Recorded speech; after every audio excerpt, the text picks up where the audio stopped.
Well, Jesse, we're super excited to have you on the show today. I love meeting with people and having people on the show that I know personally and that I've worked with personally and that I have a great connection with.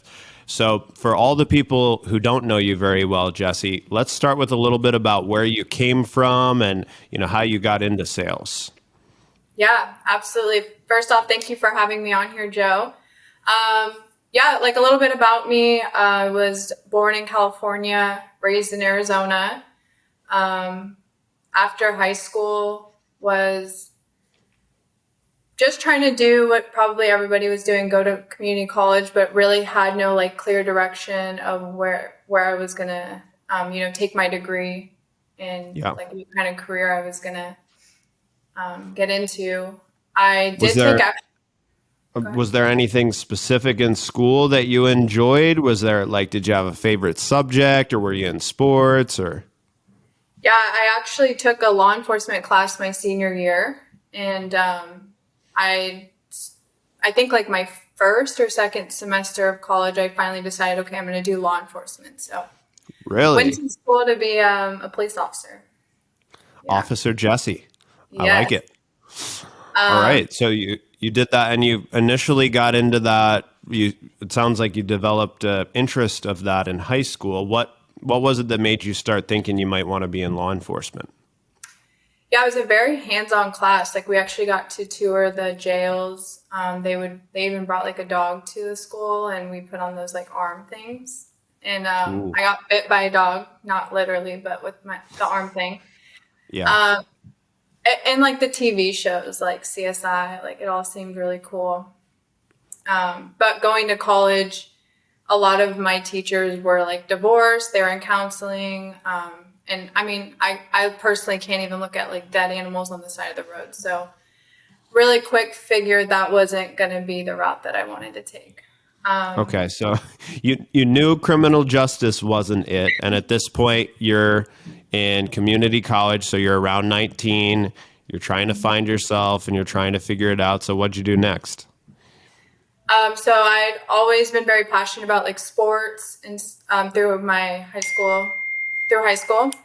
And after college or after high school, I was not in sports. So my track teacher started training women in bikini competitions. So I did 3 shows, and then after I kind of was like, I'm not going to take on law enforcement. I wanted to become a nutritionist, and yeah, that's kind of where I went through my Herbalife venture through my bikini competitions, and I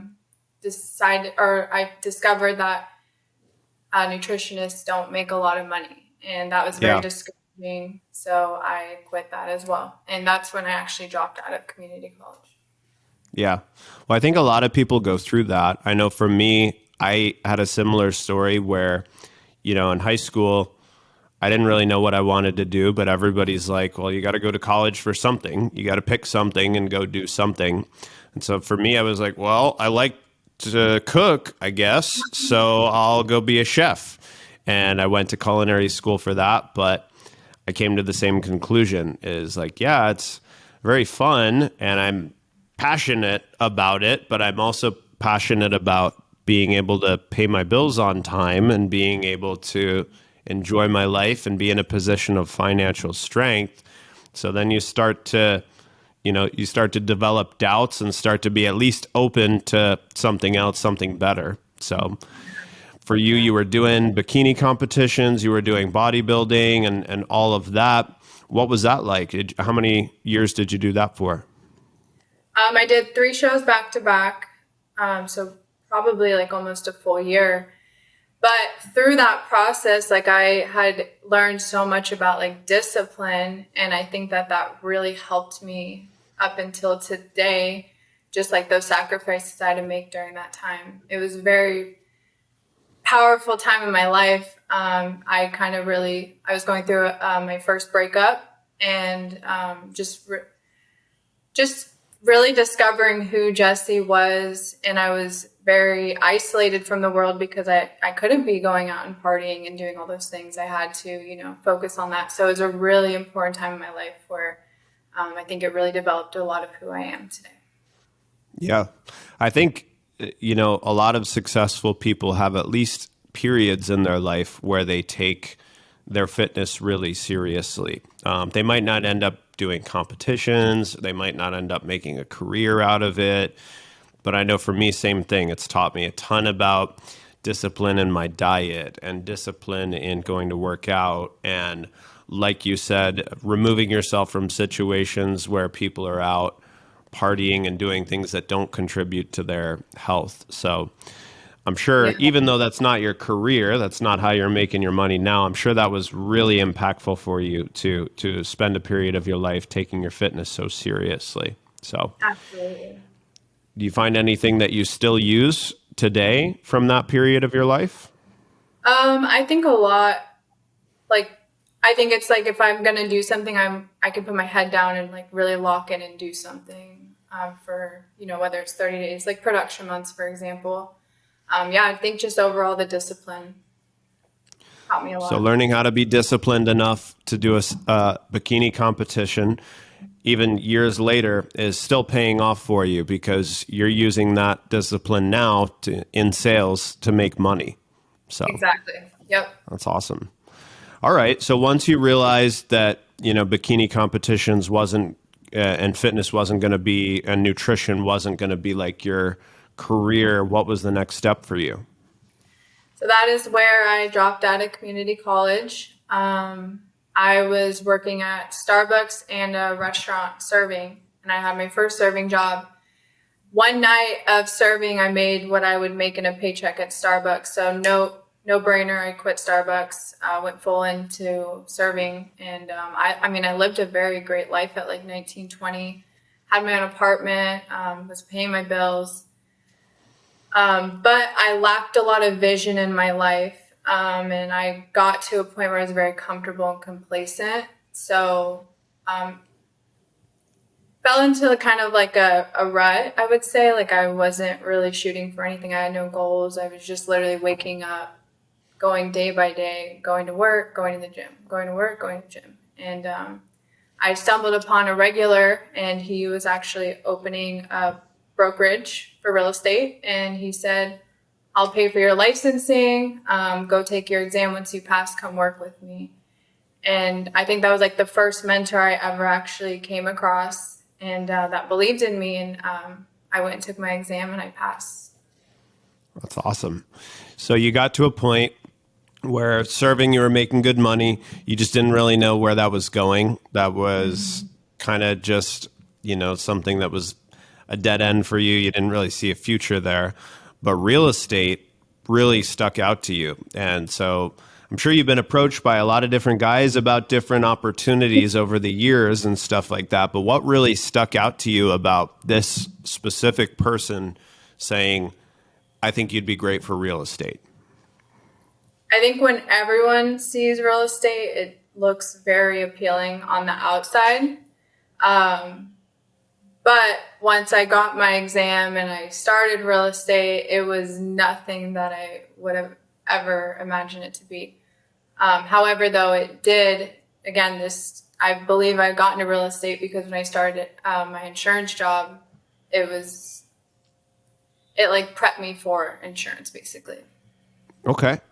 And we figured out what you learned from, bodybuilding and nutrition and fitness. So real estate was the next chapter. And what were your biggest takeaways from your brief stint in real estate? So what did you learn from that? It's a grind. And I was putting forth so much effort with little results, and it became I felt very defeated through the process. Something that I was really excited about, and I was putting in all the work to see very little results or progress. So just over time, I noticed that I wasn't putting in the same work ethic. But what I did take from it that really helped me in insurance is, the door knocking, the cold calling, the working the weekends, working for yourself. So it really like laid the foundation. So when I did get into insurance, it was like it was a seamless transition almost. Yeah. So you developed some of the hustle. You learned how to be fearless, how to talk to clients, how to close some sales. I'm sure you closed a few sales, even though you didn't end up doing it super long term. But you got a feel for what it's like to be self-employed and to be grinding and hustling consistently, right? Yep, absolutely. Awesome. All right. Well, once you did finally get into insurance, which you've been incredibly successful at, and I love working with you on so many different occasions, but once you did get into insurance, what was that experience like? How did you hear about insurance? I was working with townhomes at the time. Our brokerage was selling a big townhome, so I was there every Saturday. My really good friend did a day in the field doing life insurance and told me that their trainer made like $3,000 that day. And my first deal in real estate probably took me about 6 or 7 months, and I made 6,000 in commission. So Wow. that to me, I was like, where do I sign up? How do I enroll for my? I didn't even have an interview with the insurance company I work with now. I literally asked how to sign up for my study materials. I signed up and I started studying like right away. So before you even knew who you'd be working with or what the company was about or anything, you were just like, well, if somebody's making that kind of money in insurance, then insurance is where I need to be. Sign me up. Yep. I didn't question it. Nothing. I didn't even know they were driving in the field in people's homes, what products they were selling. I just said, like, if they can do it, I can do it. I just need Wow. the vehicle. That's awesome. Okay, so then once you did get introduced to David and your other mentors and everybody now, what was that process like? How did you meet them? Yeah, I went into a Monday meeting and we played AOTV.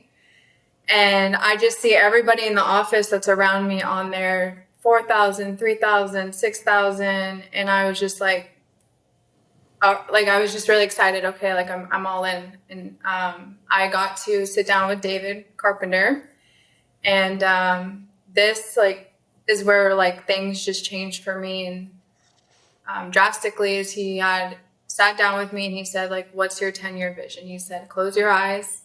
If money didn't matter and you can have anything in the world, write it down. Like what would you have?" And I never thought big. Like smallest things for me was like, I just want to pay my bills this month. It'd be really nice to have like a Jeep, like little things, a house on the ocean. And but he challenged me to expand my vision, and then he laid out the compensation, and then right there I was like, I can achieve all these things if I really just put my head down and I have faith and I believe. So he basically met with you, and David's incredible. Me and you both work very closely with David on a lot of stuff. And he basically said, what do you want? And then he just showed you how you could get there using this as the vehicle, right? Yeah, that's perfect. That's awesome. And you talked a few times about how vision was something that you really didn't have before. You know, when you were working in nutrition or right out of high school, you were always competent. You were always doing well in whatever position you were in at the time. You were always probably the top person at, when you were doing law enforcement, and I guarantee you were the top employee at Starbucks and all those different things, but you didn't really have vision for where you were going from there. And that's something now you've become really, really passionate about, is always making sure you've got a vision. So let's share some tips on that. I'm sure there's a lot of people listening who are at that spot where they're doing fine, they're getting by, but they don't really have a vision for where they're going from here. So how would you recommend that people start to develop that kind of vision for themselves? Yeah, I grew up with like no leadership development, no like really mentors. So a good place to start is really identify what it is that you want in your life, like your dream life, even if it sounds absolutely insane to a bunch of people, but really identify that and, find a mentor or find someone who has what you want and copy and paste, do everything they say, show up as a student. But I think it all starts with you first, like identifying what that dream life looks like. Podcasts are really important, obviously, as we're on one. Reading books. like conferences, YouTube, like everything is at your fingertips on your phone. Like if you want any Yep. information, you can literally just go find it. So just do whatever you got to do to consume positive content. It's available everywhere. Podcasts, books, the right movies, the right things on social media. Just actively be looking for positive content to consume, and that's going to make sure that you're on the right diet mentally. You're taking in the right kind of stuff mentally. Okay. And then once people do develop a vision, a clear understanding of what they want, what's kind of the next step for them once they've decided on what they want? You have to like buy all the way in, burn all the boats, commit, like come up with a 10-year plan, work it backwards, and you have to be very disciplined. And again, be a student, like forget everything you learned prior, come in with an open mind, ready to learn, and just do what your mentor says. I like Joe, you worked really hard to create a blueprint so people have an easier route to get where you are. So that's my mentor as well, David Carpenter. So I listen to what he says and I don't ask questions. And because of that, we've built a really good relationship. And a mentor doesn't choose you, a mentee doesn't choose a mentor. Like they find each other, and through the great work that we've done together, we've been able to work really well and achieve a lot and help a lot of people. So. Yeah. So once you've developed that vision, basically find somebody else who knows how to get there, who's either there right now or they've proven that they can get there, like you found David, and then tap into that student mentality right away and figure out, all right, how did David get there? What did he do his first couple months, his first year? How did he make it to where he wants to go? That's awesome. And then Yep. let's talk a little bit about that. You've been in insurance, killing it now. For how many years have you been in insurance? 5 years as of last month. All right, 5 years last month. And what was like your first 6 months or so like? How did that go? When I say be a student, yes, the whole first year was student mentality, and a lot of personal growth in those 6 months. And I noticed when I look back at my first 6 months, it wasn't really about getting the business down. It was more of me fighting old habits and relearning a lot of things and being introduced to a lot of situations I've never been into, a lot of adversity, basically. And Yeah. me just learning to overcome those, and day by day learning and growing from that, I started to actually finally see results after 6 months. So Yeah.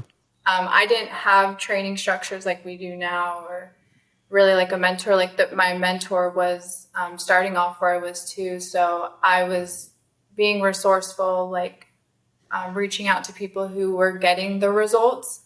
And again, student mentality, taking notes and just going and applying right away. And again, I didn't see massive results fast, but it was a lot of things I had to work on personally to get there and actually have those results. Now, I know for you, you've had several really big months in sales. I've been there for a couple of them, but you've had months where you've made $30,000, probably even more when you count your agency income from the team that you've built. So what are those production months like where you really go big? What do those mean to you? Yeah, those months are all about breakthroughs, really testing yourself, your limits, and what you're capable of. Putting your blinders on, just fully focused to see what you can go and achieve. And those months to me are very impactful for, my agency, my team, being in the grits, the grinds with them, and just like having a lot of fun and showing what's ultimately possible when you really focus for 30 to 40 days. Definitely. And so let's talk about your first ever really big breakthrough month, because that breakthrough is important, whether people are in insurance or real estate or whatever.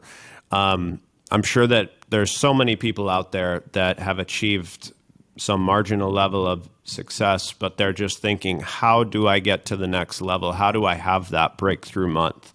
So do you remember what your first breakthrough month was like, and how you really pushed through those mental barriers? Yeah, I remember like it was yesterday. Is it okay if I kind of break down the story? Absolutely. So, went to Tucson for a road trip, went 0 for 22, basically left the business. David said, let's just do one more road trip. So, thank goodness for David. Went to New Mexico, but keep in mind, I wasn't able to pay my rent. I couldn't pay my registration. I had Shri McCarty drive behind me all the way to New Mexico because I was afraid I was going to get pulled over. Went to New Mexico. I was the first person out of the house, last one to come home. I worked my butt off because I knew like this is it. If I don't make money and I go home, I don't even know I'm going to pay my bills. So, the story makes me emotional. Wrote 14K that week, and I remember sitting in the back of David's car, and I think we were driving to dinner the night before we were leaving, and 6,000 was deposited in my account, and I was like bawling my eyes out because I was like, this is so life-changing. But that was like a pivotal moment, and that's honestly what kept me in the career. So You were at a spot where you didn't pay rent the month before, your registration was expired, you were at the end of the line there, yeah, and your mentor reached out and said, "You know what? Let's just give it one more shot. Let's go all in." I'm sure he would have been willing to give it multiple more shots, but he knew that you probably only had one more shot in you at that point. But you agreed to it. So why did you agree to it? I mean, so many people at that point would give up and would say, "No, I can't do this. I've been trying. It's not working. I can't pay my bills. I can't renew my registration. I'm driving around illegally." Like what let you believe in yourself that one more time? it really was just the mentorship, and like David literally grabbed me and reassured me, and was there for me. And then the community too of everyone like, come on, Jessie, like you can do it. And without all of that support, like if I was just isolated and alone, yeah, it would have been very easy to give up. But having all these people that actually cared about me, saying like, I will drive behind you. You can stay in our Airbnb. Like I'll help you with food this week. Like having that support, I was like, okay, I have nothing to lose. Like why not go try it? And I'm going to prove to all them that it's worth their time because they're all making sacrifices for me. And yeah, it definitely paid off. So you knew you were in the right place with the right people. You decided to give it one more shot. And that week you worked your butt off and you got paid $6,000 in commissions for that week. So Yeah. I'm sure that drive home was awesome because then you're like, all right, I'm going to renew my registration. I'm going to pay my rent. I'm going to fill the fridge with groceries. How did that feel? Amazing. Yeah. Yeah, that's Breakthrough. awesome. Massive breakthrough. And it's kind of That's like when your back's up against the wall like that, like some people fold and some people come out. And I always like tell people now, and I'm grateful I went through that story because I've seen so many people in the same position and allow it to create, like, it allows them to tap into the best version of themselves, someone they've never even seen within themselves. So it can be a beautiful thing for a lot of people if they allow it to be. Yeah, because now you're at a spot where you're training and mentoring a lot of people. So I'm sure you come across people that get into a similar situation where they're really strapped for cash and they really just need somebody to believe in them one more time and convince them to just give it one more go of 110% effort. So Yeah. incredible. So let's talk a little bit about that. Now that you've mastered sales, and me and you always talk about how we've never mastered it, we're always improving. But now that you've had some really big successful months, what's been like your best month so far of income in the insurance industry? A little over 65,000. 65 grand in a single month. Yeah. Damn. Had you ever made that in a year before insurance? No, actually. No. Oh, no, before insurance, absolutely not. No. In insurance, yeah. Wow. Awesome. So you made 65 grand, your best month ever. And me and you are working, and you're working with your mentor, David, constantly on beating that consistently. So you're going to be getting even higher this year, next year. And now that you're really at a spot where you're training and mentoring a lot of newer people, what do you enjoy about training and mentoring new people that are interested in getting into insurance? It's like the beauty of taking someone like average, like me or like you, Joe, and, you know, same thing that, David did for me, and, helping them with their vision, helping them with their goals, and, showing them what's possible, and helping them master skills so that they can teach people and create generational wealth for their future, their family. I mean, there's just so much to love about it. And helping people overall is like what fuels me, like fills my cup, makes me feel That's really, awesome. really good.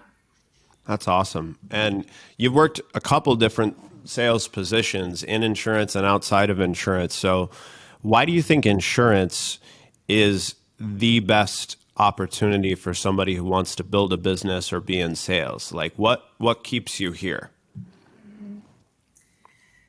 Yeah, real estate prior was, we had to invest a lot of, not like invest a lot in the business and time and little reward, unfortunately. Not for everyone, my personal situation.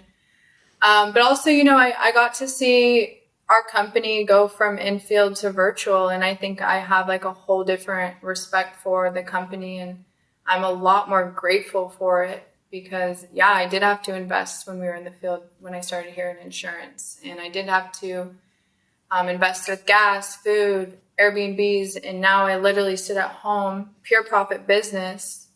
I don't pay for resources. I don't pay for gas. All I pay for is my rent and everything else I want to do. And I get to build a business from the comfort of my home with my 2 cats in the safety of my home. And I now live in Florida. So also, the passive income, residual income, every, family I get to protect, I get paid on that for the life of the policy. And when something happens to me, it goes down to my family, my kids, things like that. So there's just a lot to be excited for when it comes to like the longevity of the company and being with the A company. lot. Well, that's incredible. And you're doing so good. You're doing so good. I've loved watching your journey. And I've never worked directly with Jessie, guys, but Jessie's had such an incredible energy about her.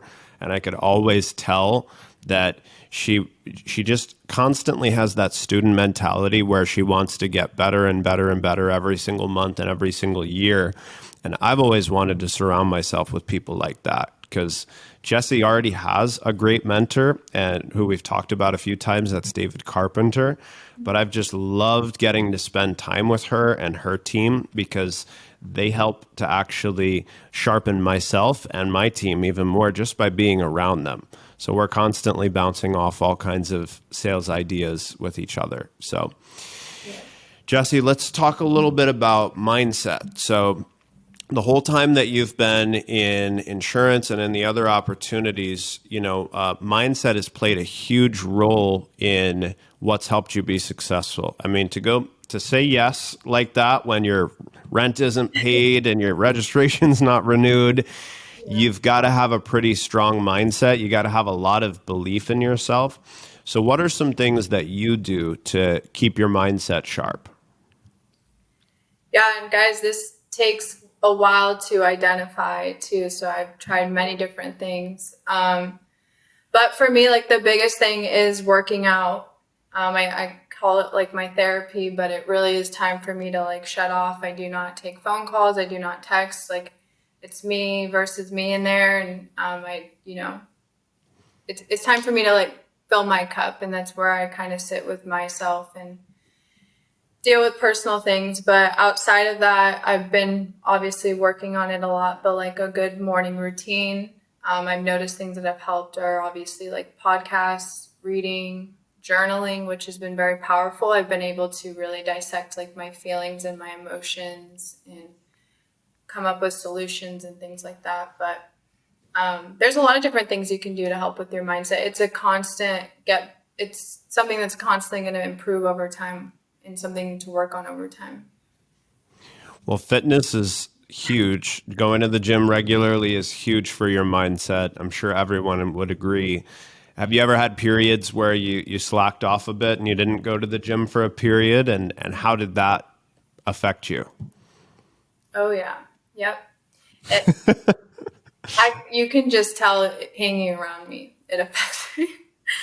My Yeah. mom, when I was younger, whenever I'd be in a mood, she's like, go run, go for a run, blow off steam. So it's just always been like my therapy. Yeah. So you catch yourself what, like overthinking things or getting depressed or being anxious? Like what emotions do you feel coming up when you haven't been exercising?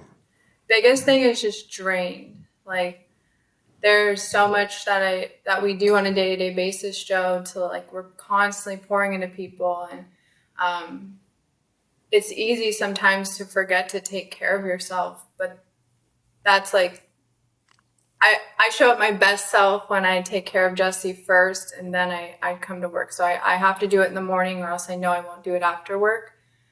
So just prioritizing me time, even when there's so much to do. Like checklists are really important. I have like a journal now where I block out my hours of every day, and that's been very helpful as well. But So it sounds like it might not even always be the actual act of working out, but it's more that you're making a daily constant commitment to do something for you. Before you get in the field all day and before you start taking calls with people on your team and going to meetings and doing all the different stuff that you have to do, you make a point to do something that keeps you sharp mentally and to do yeah. something self-care for you, right? Yeah, and it wasn't always like that because when I first started, I was like business, business, business. I gotta make money. I gotta make money, and that is where I've noticed it's been defeating for me. So I had to learn to create boundaries. It's okay to tell everyone, "Hey, I'm checking in at 10. Please do not text me, or don't expect a text back or a call before 10. Like that's me time." So setting boundaries was really something that took me a while to understand when I did start in business. Yeah. And when you do set those boundaries, you make sure you're taken care of because if you don't make sure you're taken care of and if you're doing everything on everybody else's time, well, eventually that's going to drain you out to the point where you can't really be at 100%. You probably can't even be at 90%. Yeah. And then they're not going to be getting the best version of you as a leader. So Exactly. Yep. that's super important. Okay. Well, throughout everything you've done, Jessie, what would you say is like just the most valuable lesson that you've ever had to learn in life that you feel like you'd like to share with the rest of the world?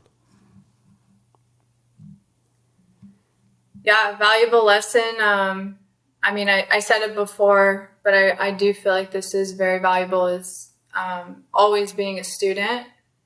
Like you got to put your ego aside. You got to be humble. You got to be willing to learn from other people. And it's taken me really far in my career and even outside of my career. So um, my advice for anyone is if whatever you start a new venture, like just trust the process, be a student always, ask questions, take notes, be on time. Yeah. Love it. I love it. Always be a student. Well, Jessie, it's been incredible having you on the show today. And for people who want to connect with you and want to build a strong relationship with you, what's the best way for people to reach out to you and get in touch with you? Yeah, on my Instagram, it's Jessie Holland, 2Ds _. I have a link in my bio. It's my website. You can submit your information there or just go ahead and DM me. Okay, so it's at Jessie Holland with another D and then underscore. So JESSIEHOLLANDD_. Yes. Got it. All right. Awesome. Well, Jessie, thank you so much for being on the show today. Your story is incredible. Thank you, Joe.